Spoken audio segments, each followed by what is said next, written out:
বন্ধুরা, তিলপাড়া ব্রিজের প্রাকৃতিক সৌন্দর্য তার সঙ্গে বিশ্বকর্মা পুজোর ভাসান, এই দুয়েরই মেলবন্ধন করে আমি এই ভিডিওটা বানিয়েছি। আপনারা একটু দেখুন, ভালোই লাগবে।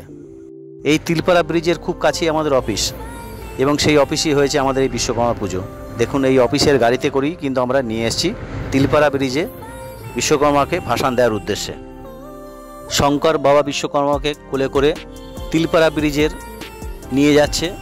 জলস্তর অনেক নিচে আছে, আপনারা একটু একটু করে দেখুন সিঁড়ি বেয়ে কীভাবে জলের নিচে নিয়ে যাচ্ছে। শঙ্করের সঙ্গে সজলও আছে। সিঁড়িগুলো কিন্তু খুব পিচ্ছল, সেই জন্য খুব সাবধানে বিশ্বকর্মাকে নিয়ে যাচ্ছে। জলস্তর কিন্তু অনেক নিচেই আছে।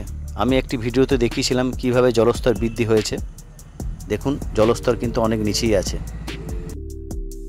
অনেকটা নিচে নামার পর দেখুন জলস্তর, আমি খুব ক্লোজলি দেখানোর চেষ্টা করছি।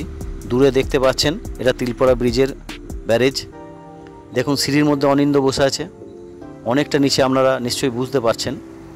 এবং যথাযোগ্য সম্মানের সঙ্গেই হিন্দু সনাতনী রীতি রেওয়াজ মেনেই 7 পাক পরিক্রমা করা হচ্ছে, এবং বাবা বিশ্বকর্মাকে 7 পাক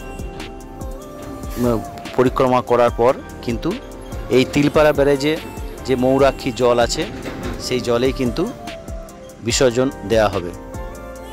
আমরা প্রতিটি অনুষ্ঠানে খুব নিখুঁতভাবেই করার চেষ্টা করেছি।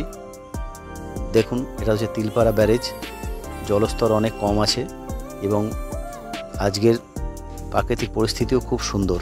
এভাবেই দেখুন বিশ্বকর্মাকে জলের মধ্যে বিসর্জন দেয়া হলো। এই তিলপাড়া ব্যারেজের ঠিক পেছন দিকে একটা অপূর্ব সুন্দর একটি দৃশ্য জায়গা আছে।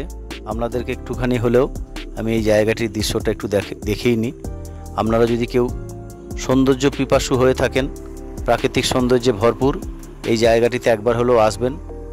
এবং এই তিলপাড়া ব্যারেজের ঠিক পেছন দিকটাতেই কিন্তু একটি সুন্দর জায়গা আছে। দেখুন, পুরো ভিউটা দেখানোর চেষ্টা করছি। অপূর্ব সুন্দর, আপনাদের খুবই ভালো লাগবে। এই জায়গাতে চারিদিকে জলমগ্ন। বর্ষাকালের সময় তো প্রচুর জল থাকে, এখন জলের পরিমাণ কম, এবং আজকে প্রাকৃতিক সৌন্দর্য খুব বেশি আছে। ভিডিওটি দেখবেন, ভালো লাগলে শেয়ার করবেন।